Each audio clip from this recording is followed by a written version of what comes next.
Il y a de ces gens qui marquent les esprits.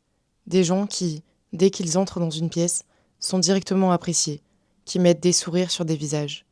Nombreux sont les souvenirs que j'ai, où je te vois au loin, où je crie ton prénom et que tu te retournes. Tu me prends dans tes bras et on prend de nos nouvelles mutuellement. La plupart du temps, le contexte était fou. On se retrouvait souvent en boîte ou à la maison pour faire des apéros. Comme cette fois, où vous êtes venus après le travail, qu'on a mangé de la pastèque et qu'on a mis du jet dedans. C'était l'anniversaire d'Antonin. Tu as eu la bonne idée de faire une kippa avec la pastèque. Tu voulais amuser la galerie. Parce que oui, ça c'était toi. Cette andouille qui faisait tout le temps des bêtises pour faire rire les copains. Ah oui, tu nous as fait rire de nombreuses fois, même jusqu'à en pleurer. Mais tu nous as aussi fait pleurer de tristesse. Je me souviendrai toujours de ce dimanche. Je me préparais pour aller à un repas de famille quand mon téléphone a sonné. Je pensais que c'était ma cousine qui m'attendait en bas de chez moi. Mais ce qui m'attendait était bien plus dur que ça. Je sais pas vraiment si on s'attend un jour à recevoir ce genre de nouvelles, mais ce que je sais, c'est qu'on n'y est jamais préparé. Je suis tombée sur le sol froid et humide de ma salle de bain. Mon chat s'est mis à miauler et mes larmes ont coulé. C'est comme si ces miaulements allaient au rythme de mes larmes. Ces mots qui, du tout au tout, m'ont fait passer du sourire aux larmes. Pas des larmes de crocodile, des vraies larmes. Skander s'est suicidé. Ma première réaction, ça a été de dire non. Et dans ma tête, tous nos souvenirs se sont mis à défiler. Non, pas mon ami qui nous faisait tout le temps rire.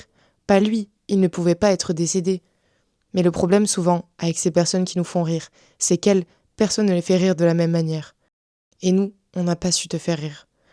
Je t'ai croisé 2 jours avant, tu marchais dans la rue. J'ai failli m'arrêter pour te parler, mais je me suis dit que je t'enverrais un message plus tard. Puis je l'ai pas fait. Ce soir-là, quand tu as décidé de t'ôter la vie, j'ai appris que tu étais sortie. On m'avait proposé de sortir aussi, mais j'étais trop fatiguée. Maintenant, je vis constamment avec des regrets. Et si je m'étais arrêtée?